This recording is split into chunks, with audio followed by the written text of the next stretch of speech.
नमस्कार, मैं हूं रवीश कुमार। इस वक्त की एक बहुत बड़ी और दर्दनाक खबर थाईलैंड से सामने आ रही है, जहां एक भीषण ट्रेन हादसे ने पूरी दुनिया को दहला दिया है। थाईलैंड के सिक्कियो जिले में मौत का ऐसा तांडव हुआ जिसे देख हर कोई सन्न है। यहां एक निर्माणाधीन क्रेन अचानक चलती ट्रेन काल बनकर गिर पड़ी। इस भयानक टक्कर में अब तक 22 बेगुनाह मुसाफिरों की मौत हो चुकी है, जबकि 60 से ज्यादा लोग जिंदगी और मौत के बीच जंग लड़ रहे हैं। ये तस्वीरें गवाही दे रही हैं उस खौफनाक मंजर की जिसने पल भर में हंसते खेलते परिवारों को मातम में बदल दिया। हादसा उस वक्त हुआ जब ट्रेन अपनी रफ्तार से सिक्कियो जिले से गुजर रही थी। तभी पास में ही काम कर रही एक विशालकाय क्रेन अचानक अपना संतुलन खो बैठी। प्रत्यक्षदर्शियों की माने तो मंजर इतना डरावना था कि क्रेन सीधे ट्रेन के कोच के ऊपर जा गिरी। चीख पुकार मच गई, लोहे की चादरें पिचक गईं और कई यात्री अंदर ही फंस गए। मकर संक्रांति के शुभ अवसर पर प्रधानमंत्री नरेंद्र मोदी का आधिकारिक कार्यालय साउथ ब्लॉक से हटकर दारा शिकोह रोड स्थित नए परिसर सेवा तीर्थ में स्थानांतरित हो गया है। यह नया कार्यालय सेंट्रल विस्टा परियोजना का महत्वपूर्ण हिस्सा है। अत्याधुनिक सुरक्षा प्रणालियों और आधुनिक सुविधाओं से लैस यह परिसर अब देश के शीर्ष निर्णयों का केंद्र होगा। आजादी के बाद यह पहला मौका है जब प्रधानमंत्री कार्यालय की जगह बदली गई है। स्वामी विवेकानंद जयंती राष्ट्रीय युवा दिवस के मौके पर आज प्रधानमंत्री मोदी ने नासिक में युवाओं के लिए पीएम युवा कौशल योजना 2 की शुरुआत की है। इसके तहत देश के 50 लाख युवाओं को एआई और ड्रोन टेक्नोलॉजी की फ्री ट्रेनिंग दी जाएगी ताकि उन्हें तुरंत नौकरी मिल सके। संसद का बजट सत्र 31 जनवरी से शुरू होगा और 1 फरवरी 2026 को वित्त मंत्री पूर्ण बजट पेश करेंगी। सरकार ने आज सर्वदलीय बैठक बुलाई है ताकि सत्र सुचारू रूप से चल सके। विपक्ष ने महंगाई और बेरोजगारी पर सरकार को घेरने की रणनीति तैयार कर ली है। विपक्षी गठबंधन इंडिया के बड़े नेताओं की आज दिल्ली में एक महत्वपूर्ण बैठक हो रही है। इसमें आगामी विधानसभा चुनावों के लिए सीट शेयरिंग का फॉर्मूला तय किया जाएगा। खबर है कि कांग्रेस अध्यक्ष खड़गे और नीतीश कुमार के बीच संयोजक पद को लेकर चर्चा हो सकती है। उत्तर प्रदेश के मुख्यमंत्री योगी आदित्यनाथ ने आज अधिकारियों को निर्देश दिया है कि पहचान छिपाकर महिलाओं को धोखा देने वालों के खिलाफ फास्ट ट्रैक कोर्ट में मुकदमा चलाया जाए। उन्होंने कहा कि ऐसे मामलों में 3 महीने के अंदर सजा सुनाई जानी चाहिए। चुनाव आयोग ने आज सभी राजनीतिक दलों को रिमोट वोटिंग मशीन आरवीएम का डेमो दिखाया है। इस मशीन की मदद से प्रवासी मजदूर अपने गृह राज्य जाए बिना जिस शहर में काम कर रहे हैं वहीं से अपना वोट डाल सकेंगे। हालांकि कुछ पार्टियों ने इसका विरोध किया है।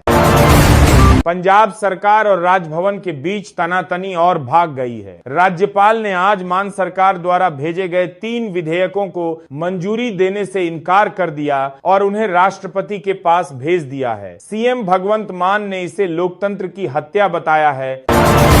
कांग्रेस सूत्रों के हवाले से खबर आई है कि प्रियंका गांधी वाड्रा आगामी चुनाव दक्षिण भारत की किसी सीट से लड़ सकती हैं। आज कर्नाटक कांग्रेस के नेताओं ने उनसे मुलाकात कर राज्य से चुनाव लड़ने का औपचारिक न्योता दिया है। असम पुलिस ने आज तट के राज्य भर में बाल विवाह चाइल्ड मैरिज के खिलाफ दूसरा बड़ा अभियान शुरू किया है। मुख्यमंत्री हेमंत बिस्वा शर्मा ने बताया कि आज सुबह तक 500 से ज्यादा लोगों को हिरासत में लिया गया है जो कम उम्र की लड़कियों की शादी करा रहे थे।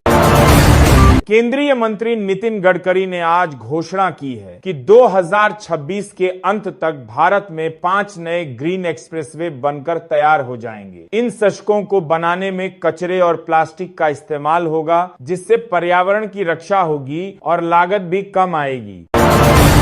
आंध्र प्रदेश की राजनीति में हलचल तेज है। सीएम जगन मोहन रेड्डी की बहन शर्मिला ने आज अपने समर्थकों की बैठक बुलाई है। अटकलें हैं कि वे कांग्रेस के साथ विलय न करके अपनी अलग पार्टी को ही मजबूत करेंगी और भाई के खिलाफ चुनाव प्रचार करेंगी। जम्मू कश्मीर की पूर्व सीएम महबूबा मुफ्ती ने दावा किया है कि पुलिस ने उन्हें आज घर में नजरबंद हाउस गान कर दिया है। वे एक मुठभेड़ में मारे गए नागरिक के परिवार से मिलने जाना चाहती थी। प्रशासन ने सुरक्षा कारणों का हवाला दिया है। लोकसभा चुनाव की तैयारी के तहत बीजेपी ने आज से देशव्यापी गांव चलो अभियान शुरू किया है। इसके तहत पार्टी के 52 नेता और मंत्री अगले 24 घंटे गांवों में ही बिताएंगे और वहां के लोगों को मोदी सरकार की योजनाओं के बारे में बताएंगे। केंद्र सरकार ने आज सुप्रीम कोर्ट कॉलेजियम द्वारा भेजे गए 5 नए जजों के नामों को मंजूरी दे दी है। कानून मंत्री ने कहा कि सरकार न्यायपालिका को मजबूत करने के लिए प्रतिबद्ध है और नियुक्तियों में अब कोई देरी नहीं होगी।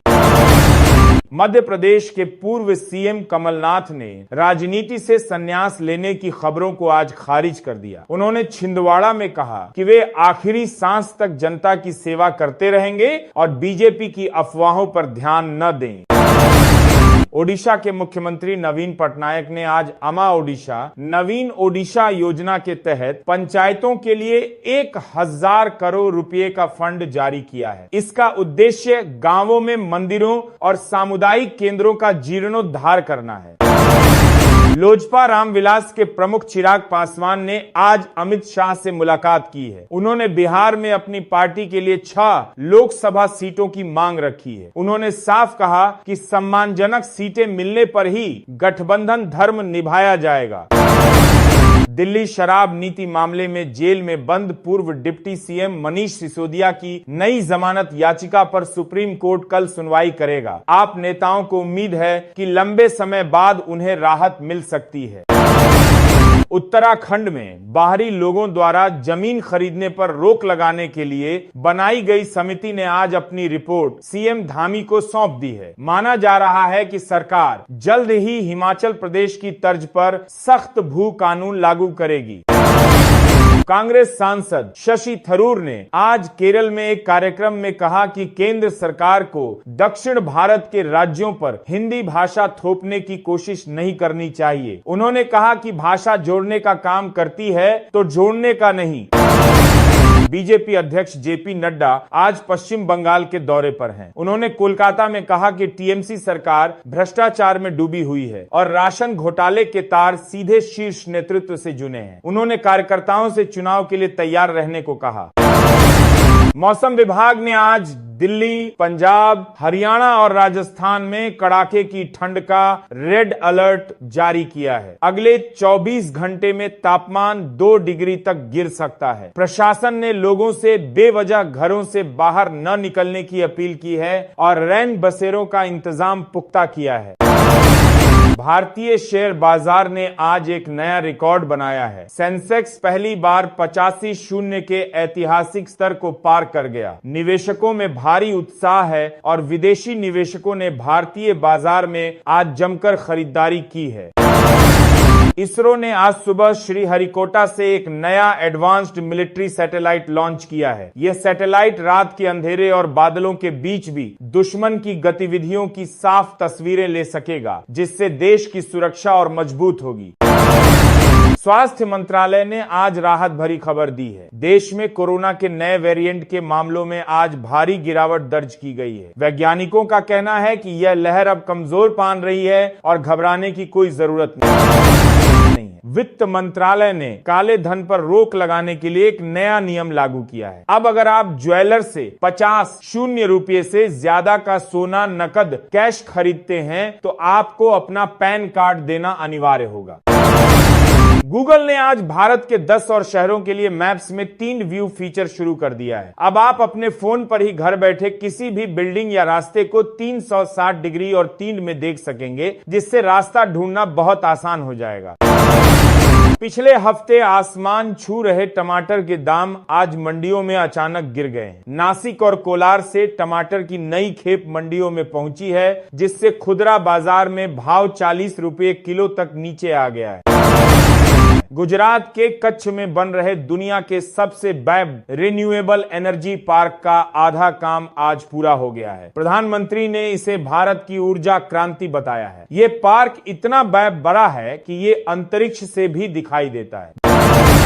बैंक कर्मचारियों की मांग पर वित्त मंत्रालय जल्द ही 5 डे बैंकिंग हफ्ते में 5 दिन काम लागू कर सकता है। यानी बैंक अब हर शनिवार और रविवार को बंद रह सकते हैं। इस प्रस्ताव पर आज बैंकों के संगठन और सरकार के बीच सकारात्मक बातचीत हुई है।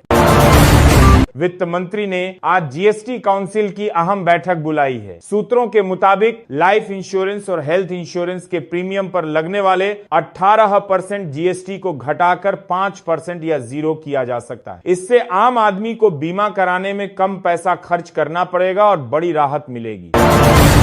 रेलवे ने आज कम दूरी के शहरों के लिए वंदे मेट्रो ट्रेनों का पहला रूट मैप जारी कर दिया है। ये ट्रेनें लखनऊ, कानपुर और मुंबई, पुणे जैसे शहरों के बीच शटल सर्विस की तरह चलेंगी। इनका किराया बहुत किफायती होगा, जिससे रोजाना अप डाउन करने वाले नौकरी पेशा लोगों का सफर आसान हो जाएगा। सरकार ने आज मोबाइल पर आने वाले फालतू कॉल्स को रोकने के लिए कई नियम लागू कर दिए हैं। अगर कोई कंपनी बिना आपकी मर्जी के बार बार लोन या क्रेडिट कार्ड के लिए फोन करती है तो आप एक क्लिक में शिकायत कर सकेंगे और उस कंपनी पर 50 रुपये तक का जुर्माना लगेगा। घर खरीदारों के हितों की रक्षा के लिए सरकार ने रेरा कानून में बड़ा बदलाव किया है। नए नियम के मुताबिक बिल्डर अब किसी भी प्रोजेक्ट को 50% पूरा किए बिना उसके फ्लैट नहीं बेच पाएंगे। इससे उन लोगों को फायदा होगा जिनका पैसा बिल्डर ले लेते थे, लेकिन घर सालों तक नहीं मिलता था। केंद्रीय स्वास्थ्य मंत्रालय ने आज घोषणा की है कि एम्स समेत सभी बड़े सरकारी अस्पतालों में अब आभा डिजिटल हेल्थ कार्ड से ही पर्ची बनेगी। इससे मरीजों को लंबी लाइनों में खड़ा नहीं होना पड़ेगा और डॉक्टर उनके पुराने इलाज का रिकॉर्ड एक क्लिक पर कंप्यूटर पर देख सकेंगे।